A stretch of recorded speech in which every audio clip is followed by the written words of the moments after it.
In the early 90s, the fighting game scene was dominated by 2D titles like Street Fighter and Mortal Kombat. But in 1993, Virtua Fighter revolutionized the genre, breaking the limitations of 2D and introducing the fighting game world to the third dimension. And with Virtua Fighter 6 finally announced, now is the perfect time to take a deep dive into its history, see how it shaped the 3D fighting game landscape, and chat about what it needs to do to grab the spotlight again after all these years. Let's break it down, look back at its legacy, and talk about what needs to happen for Virtua Fighter to make a major comeback.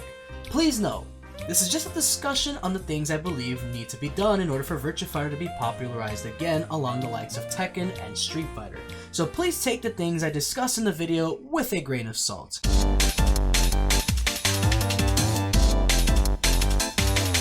Virtua Fighter wasn't just another fighting game. It stuck out due to its 3D visuals and changed the game entirely. With cutting-edge tech, it brought realistic character movement and dynamic gameplay, laying the groundwork for other 3D fighters. It was such a huge leap forward that it became the first and only video game to be inducted into the Smithsonian's National Museum of American History. For me personally, I first discovered the franchise through Virtua Fighter 4 Evolution. I was blown away by the depth and mechanics, but then I decided to go back to the original Virtua Fighter 1. And honestly, as primitive as it is in terms of gameplay and graphics, I can't help but appreciate it a lot more now. There's something so raw and technical about it, the simplicity of the controls, the basic mechanics, it's like a time capsule of where the genre started. Even though it's not very flashy, there's a beauty in how it laid the groundwork for everything that came after. In 1994, Virtua Fighter 2 took everything great about the original and pushed it to the next level with smoother graphics, immersive environments, and even deeper mechanics. The graphics truly felt like night and day to Virtua Fighter 1. Just look at it, it's insane. Virtua Fighter 2 was a total game changer. It introduced filtered texture mapping and even motion capture animation, which was huge for the game industry at the time. Plus, it ran on Sega's Model 2 arcade hardware, which let it hit a smooth 60 frames per second with zero slowdown, compared to the original Virtua Fighter, which only ran at 30 frames per second. Back then, that was insanely impressive, and still is a technical marvel today. With the motion capture and better sound effects, the blows in Virtua Fighter 2 also felt way more impactful than the first game. You could really feel it when a hit landed, and for grapplers like Wolf or Jeffrey, the screen would even shake, adding to that extra punch the game needed. It made the whole experience feel way more intense than the first game. On top of those excellent improvements, the soundtrack made it even more memorable than the first Virtua Fighter. Just listen to this banger right here.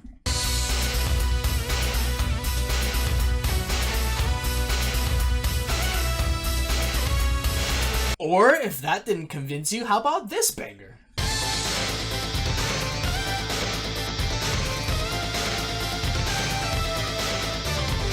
Like, hello? Who was in Sega's studio in 1994 cooking up these bangers? These did not have to bang this hard! Even though the environment was still just static images, Virtua Fighter 2 made a noticeable improvement over Virtua Fighter 1. The backgrounds had more detail and felt livelier, with a bit more going on in terms of stage design.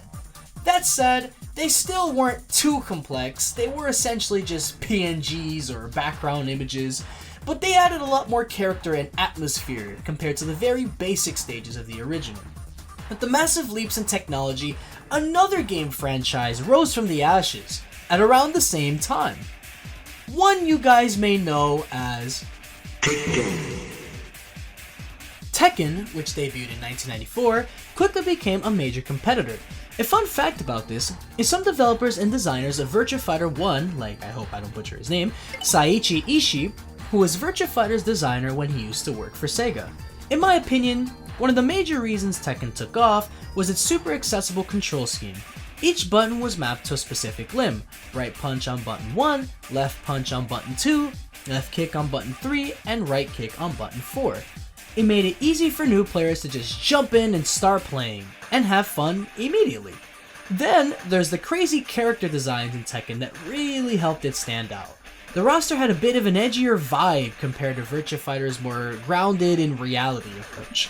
I mean, come on, look at Akira and then compare him to Kazuya or Yoshimitsu, who was basically a walking weapon with a sword for a hand. It was wild, and that kind of outlandish appeal definitely brought in a broader audience. Virtua Fighter might have been all about realism, but Tekken leaned into the over-the-top, which really made it stand out, especially back then. Dead or Alive and Soul Edge, which released in 1996 and 1995 respectively, each took the 3D fighting genre to the next level with their own unique mechanics. Dead or Alive really stood out by introducing a smoother, more dynamic fighting system, focusing on counterattacks and combo juggles that made it feel fast-paced and strategic. Plus, the game featured interactive environments where walls and hazards could totally change the flow of a match, adding an extra layer of depth and strategy that set it apart from other fighters at the time. Meanwhile, Soul Edge, which would later evolve into the series we now know as Soul Calibur, took a different approach by focusing on weapons-based combat, allowing players to wield a wide variety of swords, spears, and other tools in battle. The game emphasized distance management and the strategic use of these weapons, offering a fresh take on 3D fighters with its focus on weaponry and range. Both games added depth to the 3D fighter genre, each contributing something new and unique. While Virtua Fighter eventually introduced more realistic backgrounds and stages, along with walls that added an extra layer to the combat, it didn't quite have the same impact as Dead or Alive. Dead or Alive really leaned into the totally extreme vibe, with over-the-top moves, flashy counterattacks, and interactive environments that felt like they belonged in a blockbuster action movie. It had that wild, high-energy appeal that made it stand out. Virtua Fighter, on the other hand, stayed true to its more grounded, technical approach, which made it feel a bit more serious compared to the fast-paced, bombastic style of DOA. Now, I know the mid to late 90s had an overabundance of 3D fighters I haven't covered in this video. I'm mostly picking and discussing the ones that stuck out the most or that most people know about, as opposed to something like Fighter's Destiny 2 for the N64 or Tobo for the PlayStation 1. However, we must move on to an important topic when discussing the development of 3D fighting games. One thing to keep in mind is that 3D fighting games at the time, and even today, are expensive to develop due to their complexity. Unlike 2D fighters of that era, which used simpler sprite-based animations, 3D fighting games require detailed character models, motion capture for realistic movements, and advanced physics to make the gameplay feel more natural. Additionally, rendering techniques like lighting, shadows, and environmental effects demand significant computing power to create impressive visuals. These factors make 3D fighting games time-consuming and costly to produce compared to 2D fighters, which are less resource-intensive and quicker to develop. That's not to say 2D fighters are also resource-intensive, especially in the modern day, but the trade-off is that 3D fighting games provide a more immersive, lifelike experience. Tekken 7, despite being a huge success, struggled with budget constraints due to the commercial failure of Tekken Tag Tournament 2. Bandai Namco had to limit resources, and had Tekken 7 not performed well, we likely wouldn't even have a Tekken 8 today. This highlights the financial risks involved in developing modern 3D fighters and why franchises like Virtua Fighter have struggled to receive new entries. While Tekken eventually picked back up in success, Virtua Fighter unfortunately was not as lucky, as this brings us to our next topic.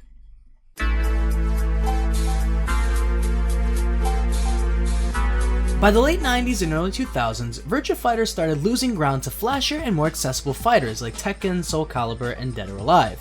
While these games kept getting new releases and staying relevant, Virtua Fighter seemed to fall off, especially with Sega stepping away from the console market with the Dreamcast. It's a real shame since Virtua Fighter was once one of Sega's top franchises, right alongside Sonic the Hedgehog. But the series didn't go completely silent. Virtua Fighter 5 was then dropped in 2006 with refined mechanics and new characters like Eileen and El Blaze. Then came Virtua Fighter 5R in 2008, which added Taka Arashi and some balance tweaks, though it stayed arcade exclusive. The next big thing, Virtua Fighter 5 Final Showdown in 2010, fine-tuned the fighting system and became the ultimate version of the game, later hitting PlayStation 3 and Xbox 360 respectively.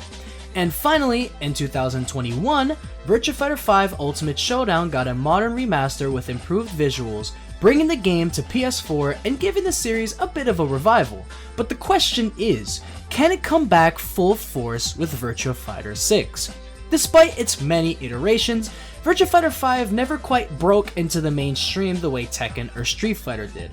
While the core mechanics remained rock solid, the lack of aggressive marketing and a dwindling competitive scene led to the series slowly fading into the background. Why are we still here? Just to suffer? However, with recent esports focused updates and an official teaser for Virtua Fighter 6, it's clear that Sega is starting to show renewed interest in the franchise. They seem ready to take a fresh approach and revitalize the IP. So what can Sega do to make Virtua Fighter popular again? Let's dive into that next. Number 1. Innovative features and accessibility. Implement rollback netcode for smooth online play, ensuring lag-free matches and a seamless experience for players worldwide, which is crucial for keeping the competitive scene thriving. Introduce cross-platform play to unite the community, allowing players from different consoles to compete against each other. Whether your friends be on Steam, or on Xbox Series X, or on PlayStation 5, or Nintendo Switch 2, you guys get the idea. Along with that, add streamlined, beginner-friendly tutorials to help newcomers get into the series, making it easier for them to learn the ropes and feel confident in the game's mechanics right from the start. Number 2. Collaborations and cross-promotions. Guest characters from franchises like Yakuza or Tekken could increase exposure. Tekken has brought in some pretty wild guest fighters like Akuma from Street Fighter, Clive and Noctis from Final Fantasy, and weirdly enough, Negan from The Walking Dead, which, as wild as that is, these guest characters ended up being quite a hit. They reached a wider audience and kept players engaged, as everyone wanted to try out these new, unexpected additions to the roster.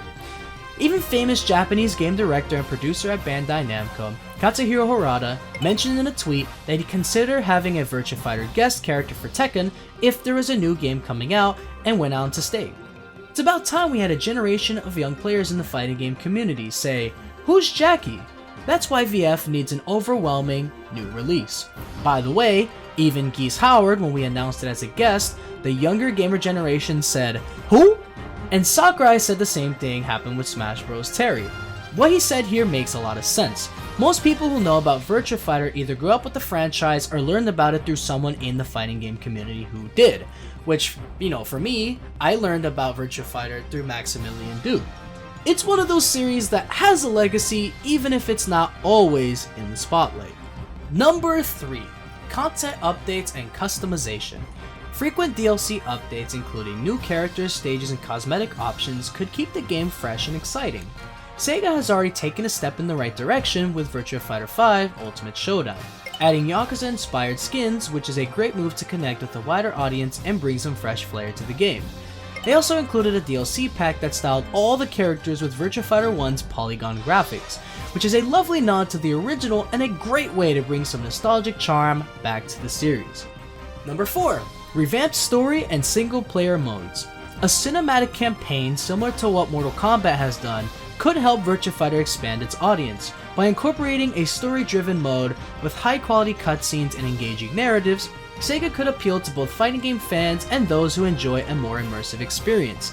This could not only attract new players, but also give longtime fans something fresh and exciting to experience beyond the usual gameplay.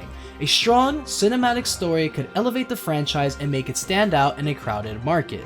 Number 5. Leveraging nostalgia. Remastering older Virtua Fighter games could also help reignite interest, especially since it can be tough to play some of these classics without running into bugs or issues.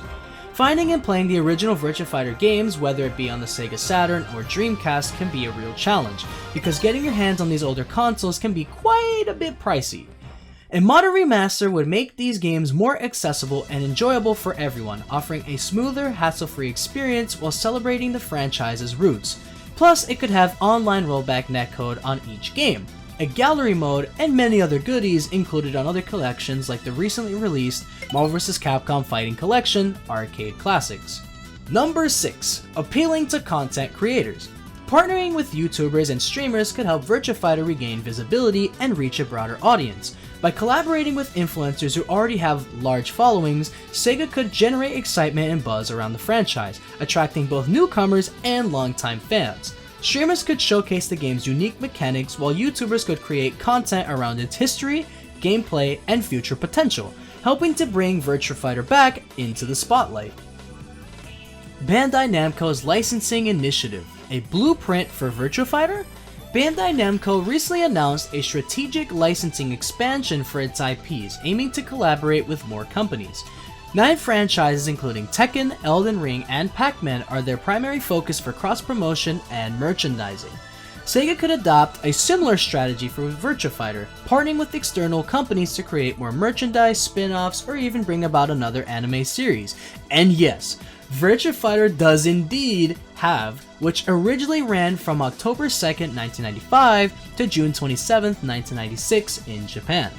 Keeping these in mind, this leads us to our final topic. Conclusion: the future of Virtua Fighter. Virtua Fighter was a pioneer, shaping the foundation of 3D fighting games, and while its influence is undeniable, its mainstream presence has faded over the years. But with Virtua Fighter 6 on the horizon, Sega has a real chance to bring the franchise back into the spotlight by embracing modern gaming trends, collaborations, and community-driven initiatives. Virtua Fighter could finally stand alongside the giants of the fighting game world once again. Even Harada has expressed his desire for the return of rival 3D fighters with this tweet from June 11th, 2024, where he stated, "I hope that one day I'll be able to say once again, VF is the one I should beat. Their current situation is, you know what I mean. Where are all the other 3D fighting games? While there are plenty of 2D ones out there, in a good way. You could say that this is a case of being lonely at the top, but many others would agree with this sentiment, as other 3D fighting game franchises have been dormant for quite some time now." And real quick, I think it's worth mentioning that Katsuya Harada recently announced his retirement. If you even remotely care about fighting games, you know how massive his impact has been. From Tekken becoming one of the biggest fighting game franchises on the planet, to pushing the genre forward both mechanically and culturally, Harada's influence is everywhere. Even if you're more of a Virtua Fighter person, or honestly, especially if you are, you can't ignore how much Tekken helped keep the 3D fighters in the mainstream. Harada's influence helped shape the childhoods of millions of players, and the genre simply wouldn't be the same without him. Nothing but respect here. I wish him a well-earned, happy retirement, and I hope he truly enjoys it, and thank you so much for all your hard work on one of my favorite game series of all time, Tekken. And honestly, even though I didn't grow up with Virtua Fighter, I found my way to it in my late teens, starting with Virtua Fighter 4 Evolution. From there, I worked my way through every game in the series, from the original Virtua Fighter 1 all the way to Virtua Fighter 5 R.E.V.O. And I've learned to genuinely appreciate what this franchise has to offer. Whether it's the deep mechanics, the precision-based combat, or just the sheer history behind it, I find myself coming back to these games time and time again. And not just when I'm recording footage for this video. What do you think? Can Virtua Fighter make a successful comeback? Let me know in the comments below.